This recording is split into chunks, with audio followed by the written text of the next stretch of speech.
Hi there, and welcome to the world of Excel VBA coding. Today we are playing around with fonts. We will look at how to use VBA code to change the font style, type, size, and color and make your data really stand out. So let's VBA. We're going to dress up our dashboard sheet to make it more visually friendly. We have these two columns of data that are just kind of blah, and we want to make them stand out and be more representative.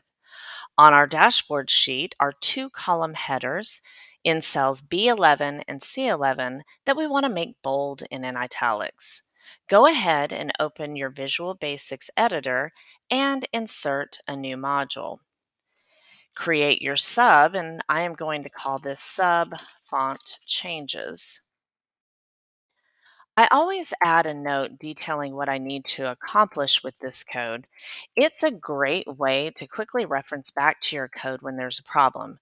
Just use an apostrophe to let Excel know that this is not readable code. We are working with the dashboard sheet, which is sheet 1. It makes your code easier to write if you denote what sheet all of this code is to be applied. In this case, we type sheet 1. I automatically add the end with because I typically forget to do this later. I'm going to show you two ways that you can play with the font for B11 and C11.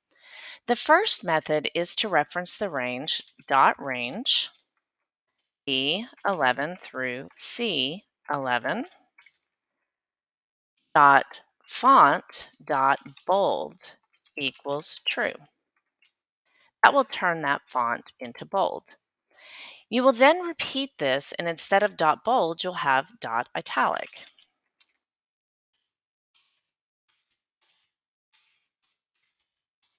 Font dot italic equals true. We can run this by going up here and clicking run. And when you go back to your dashboard, you'll see that it's now bold and in italics. Now I want to show you a shortened method, but I need to change the font back to the way it was. I can go to the sheet and remove the bold and italics, or I can just change my trues to falses and run again.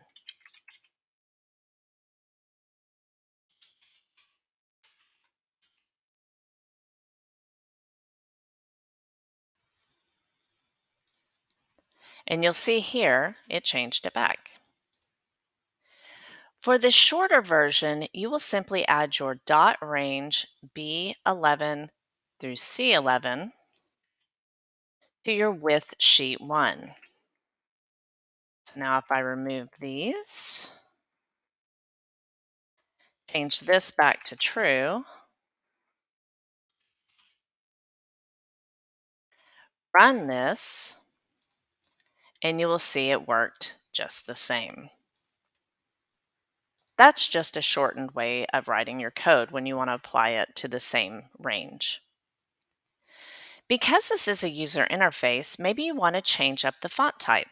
We want to change all of the font in our table, so our range will be B11 through C19. Let's go back to our code. I have to do a new with sheet 1 because I'm going to name a different range.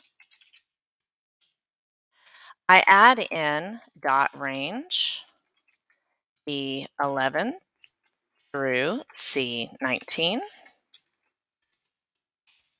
dot font dot name equals, and you select whatever font you like. I am going to use this Lucida Sans, and you put that in quotation marks. Click run again, and you will see everything has changed. The next thing we want to look at is changing the font size. The headers probably need to be a little larger than the rest of the table. I'm going to go back to my sheet 1 dot range B11 through C11 because I'm applying it to that range. I'm simply going to enter in dot font dot size. And now you can pick whatever size you'd like. We are going to use 14. Once again, run the code, and you will see that the headers are now much larger. Now, since this is a user interface, you will want to adjust your column width so that you can see all of the text as well.